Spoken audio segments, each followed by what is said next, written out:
నిన్నటి వరకు ఆయనలో ఆవేదన చూసాం, బాధ చూసాం, కానీ ఈరోజు బాధ్యత చూస్తున్నాం. పవన్ కళ్యాణ్ గారిలో కూడా, లోకేష్ గారిలో కూడా నిన్న రాజకీయ పోరాటం చేసిన క్రమంలో, ఎన్నికలను ఎదుర్కొనే క్రమంలో, కార్యకర్తలని కాపాడుకునే క్రమంలో వీరోచిత పోరాటం చేసినప్పుడు రాజకీయంగా విమర్శలు చేశాం, రాజకీయంగా ఎదుర్కొన్నాం.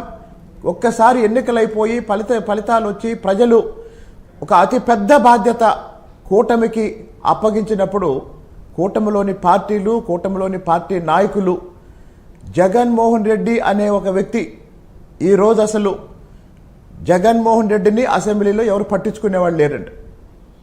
ఇంకొకటి, వ్యవస్థల్ని గౌరవిస్తూ ఈరోజు చంద్రబాబు నాయుడు గారు జగన్మోహన్ రెడ్డికి గౌరవం ఇచ్చారు. కానీ జగన్మోహన్ రెడ్డి వ్యవస్థలను అవమానపరుస్తూ మేమందరం సభా సమయం ప్రారంభానికే అసెంబ్లీలోకి వెళ్ళాం, కానీ జగన్మోహన్ రెడ్డి మాత్రం ఆయన ప్రమాణ స్వీకారానికి 5 నిమిషాల ముందు వచ్చాడు. ఆయన ప్రమాణ స్వీకారం చేసిన తర్వాత 5 నిమిషాలు మాత్రమే కూర్చున్నాడు. కాబట్టి మొత్తం శాసనసభలో జగన్మోహన్ రెడ్డి కూర్చుంది 10 నిమిషాలు.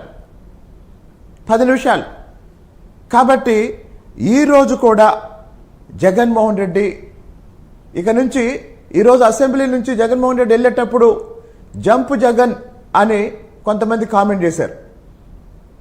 తర్వాత ఆయన ప్రమాణ స్వీకారం చేసేటప్పుడు కూడా జగన్మోహన్ రెడ్డి ఏడుస్తూ ప్రమాణ స్వీకారం చేశాడు.